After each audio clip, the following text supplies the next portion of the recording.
제9시 기도 시간에 베드로와 요한이 성전에 올라갈새 나면서 못 걷게 된 이를 사람들이 메고 오니 이는 성전에 들어가는 사람들에게 구걸하기 위하여 날마다 미문이라는 성전문에 두는 자라. 그가 베드로와 요한이 성전에 들어가려 함을 보고 구걸하거늘 베드로가 요한과 더불어 주목하여 이르되 우리를 보라 하니 그가 그들에게서 무엇을 얻을까 하여 바라보거늘 베드로가 이르되 은과 금은 내게 없거니와 내게 있는 이것을 내게 주노니 나사렛 예수 그리스도의 이름으로 일어나 걸으라 하고 오른손을 잡아 일으키니 발과 발목이 곧 힘을 얻고 뛰어 서서 걸으며 그들과 함께 성전으로 들어가면서 걷기도 하고 뛰기도 하며 하나님을 찬송하니 모든 백성이 그 걷는 것과 하나님을 찬송함을 보고 그가 본래 성전 미문에 앉아 구걸하던 사람인 줄 알고 그에게 일어난 일로 인하여 심히 놀랍게 여기며 놀라니라.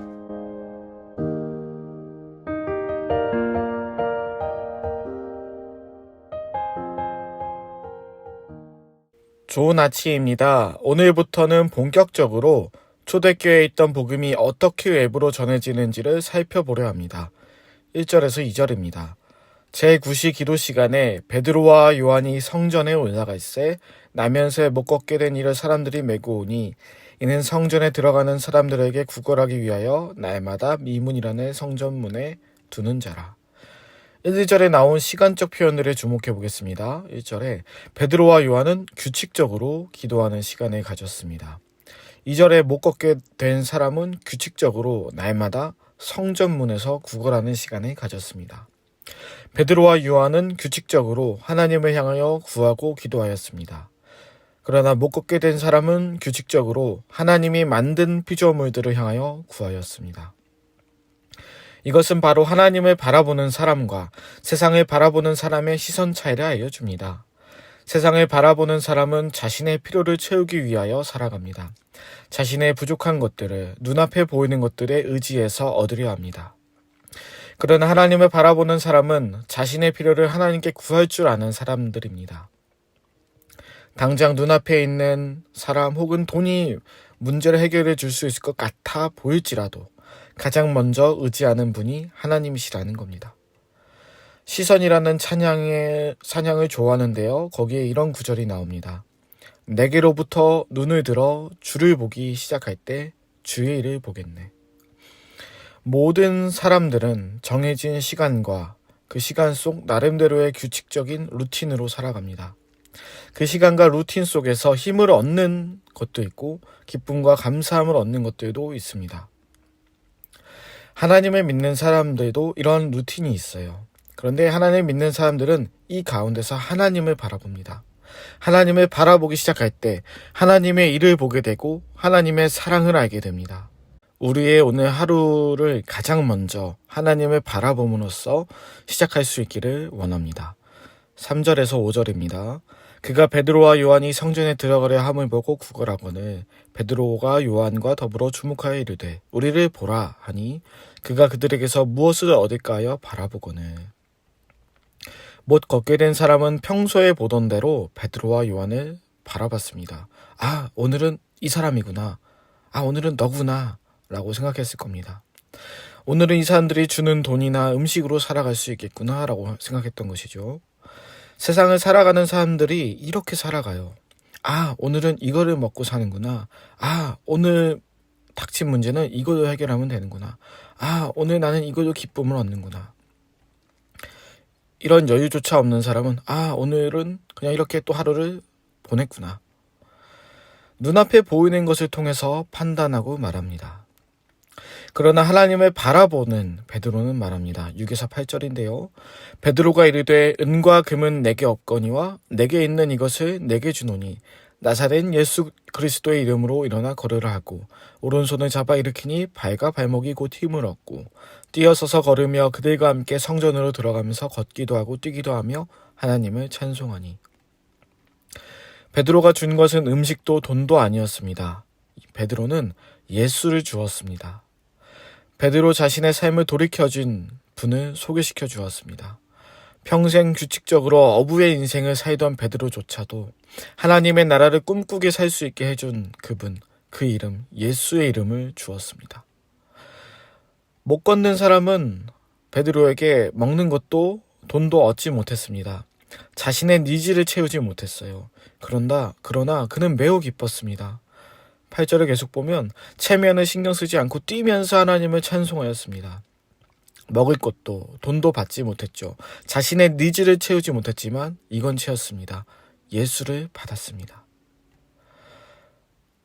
우리 주변에 이런 사람들이 있습니다. 교회를 나가면 돈을 주냐?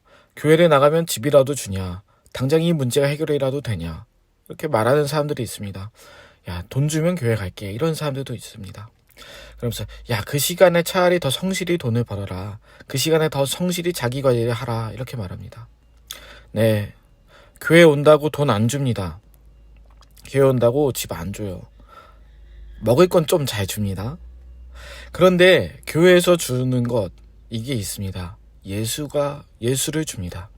교회에서는 예수님을 알려줘요. 원하는 니즈는 채우지 못할지라도 인간의 가장 근본적인 니즈를 채워주는 이름, 예수를 줍니다. 오늘날 못 걷게 된 사람처럼 생각하며 사는 사람들이 얼마나 많은가요? 나름 규칙적으로 성실하게 살아보겠다고 오늘은 이 사람, 내일은 저 사람, 자신이 필요한 것들을 얻고자 하는 사람들이 많죠. 그러나 정작 근본적인 거 생각하지 않습니다. 못 걷게 된 사람, 이름조차 없는 이 사람을 성경은 못 걷게 된 사람이라고 소개합니다. 근본적인 문제를 말해요. 못 걷는 것이었죠. 먹는 것, 돈 중요한 게 아니라 못 걷는 게 중요했습니다. 그러니까 걷게 되는 순간 기존에 자신이 규칙적으로 날마다 살던 그 삶의 패턴이 바뀔 수 있었는데 이렇게 걷는 거는 이건 어쩔 수 없는 거야 라고 받아들이고 있던 사람이었습니다. 혹시나 우리 주변 사람들이 우리에게 교회 나가면 내가 가진 이 문제 당장 해결해 줄 수 있느냐 묻는다면 우리는 이렇게 답변해야 합니다. 그것을 해결해 주느냐 마느냐는 나는 말해줄 수 없다. 그러나 지금 당신이 생각하는 것보다 훨씬 더 근본적인 문제를 해결해 줄 수 있다. 이렇게 말해줘야 합니다. 예수의 이름을 주는 것이 이것이에요. 당장 배고픈 사람에게 먹을 것을 줄 수 있죠. 물론 우리는 또 당장 어떤 니즈를 원하는 이에게 내 능력이 되는 선에서는 도와줄 수 있어요. 채워줄 수 있어요. 그러나 내 능력 밖의 요구가 있는 경우가 생깁니다. 그러나 우리에게는 전능한 분이 계십니다.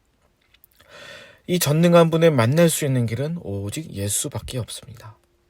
그러니 우리는 예수를 주어야 합니다. 예수님을 알려줘야 합니다. 이것이 가장 근본적인 해결책이고 가장 근본적인 니즈를 채워주는 길입니다. 그 사람의 생각과 내 생각, 우리 둘의 모든 생각을 넘어선 이 세상을 만드신 창조주를 끌어들이는 이름이 예수입니다. 그러니 예수님을 알려주세요. 예수의 이름으로 기도해 주세요. 예수의 이름으로 축복해 주세요. 예수의 이름으로 간구해 주세요. 예수의 이름으로 사랑해 주세요. 이것이 예수의 이름을 받은 자가 마땅히 주어야 할 것입니다. 우리 모두가 이렇게 예수를 주는 사람들이 되기를 원합니다. 기도하시겠습니다. 하나님, 오늘 하루를 말씀으로 시작하게 해주시니 감사합니다. 오늘 하루를 이겨내는 가장 큰 힘이 이 말씀이 되게 해주세요. 오늘 하루를 살아가는 가장 큰 기쁨이 이 말씀의 실천이 되게 하여 주세요. 어떤 이는 날마다 운동으로, 독서로, 다짐으로 하루를 시작합니다.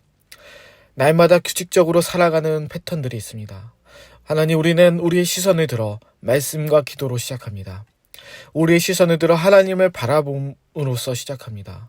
이 하루에 복을 더하여 주시옵소서. 기도로 여는 이 하루에 은혜를 내려 주시옵소서.